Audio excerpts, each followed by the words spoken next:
Assalamualaikum warahmatullahi wabarakatuh. Selamat pagi Ananda Ibu semua. Semoga dalam keadaan sehat walafiat. Nah, untuk mengawali kegiatan kita hari ini, kita awali dengan membaca doa. Apa tujuan pembelajaran kita pada pertemuan kali ini ya? Yang pertama, untuk produk, siswa secara mandiri akan membaca berbagai sumber. Oke, Ananda semua. Sekarang Ibu akan menayangkan video mengenai ini dulu sedikit. Nah, video itu juga sudah Ibu bagikan di kelas Maya.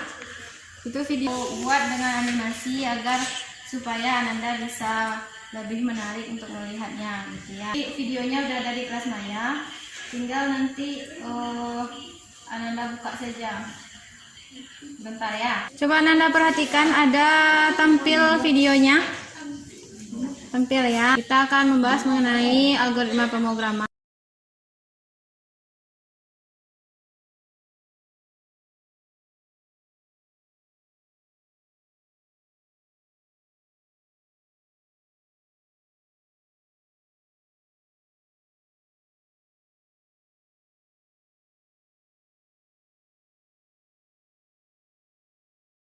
Untuk menguji pengetahuan awal Ananda mengenai algoritma pemrograman, Ibu akan memberikan kuis melalui kelas Maya. Silakan Anda login kembali ke kelas Mayanya masing-masing.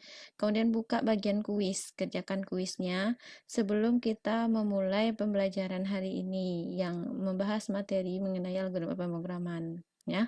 Nah, di sini setelah Ibu lihat Raihana Alaida Salini dapat nilai 100 ya, sama Fania Azahra. Fania Azahra udah ikut tapi nilainya 0, berarti tadi salah semua jawabannya ya. Pengujian awal ya. Kebanyakan sebagian besar Ananda tuh masih nilainya 0. Banyak yang tidak bisa menjawab ya. Jadi berarti Ibu harus menjelaskan lagi mengenai algoritma pemrograman. Nah, sekarang boleh Ananda kembali lihat ke layar. Ibu akan jelaskan satu persatu. Sebelum Ibu menjelaskan, Ananda bisa akses lagi ke kelas Maya. Coba akses kelas Mayanya di bagian kegiatan pembelajaran 3, kegiatan belajar ketiga. Itu Ibu sudah upload file yang berisi modul algoritma pemrograman. Jadi Ananda bisa melihat di file tersebut nanti di rumah. Silahkan di-download dulu. Di sana ada Ibu tulis di bagian modul. Di sini kita akan mempelajari variabel, konstanta, value, dan instruksi input output. Nah, kita mulai dari variabel. Apa itu variabel? Tanda identitas yang digunakan untuk menampung suatu nilai.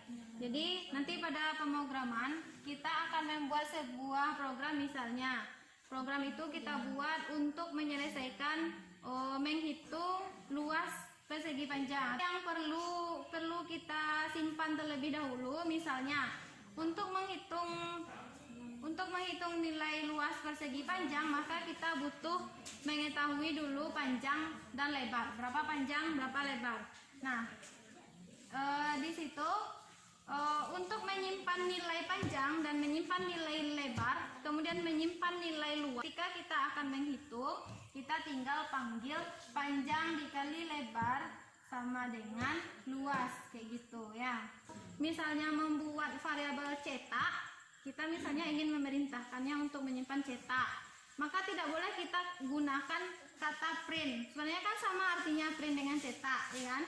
Tapi tidak boleh kita gunakan print. Kenapa? Karena print adalah salah satu keyword yang sudah dikenal oleh bahasa C. Nah, kita gunakan aja bahasa kita cetak atau CTK atau tampil atau apa gitu, selain dari keyword yang sama dengan bahasa C. Oke, silakan kalau ada yang ingin bertanya, Ananda silakan aktifkan saja mikrofonnya, kemudian izin bertanya. Ayo, siapa yang ingin bertanya?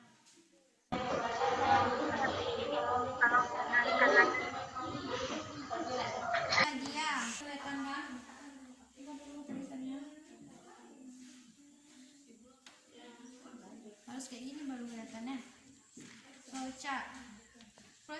tadi apa? Di penjelasannya adalah diagram alir. Dia menunjukkan aliran proses program.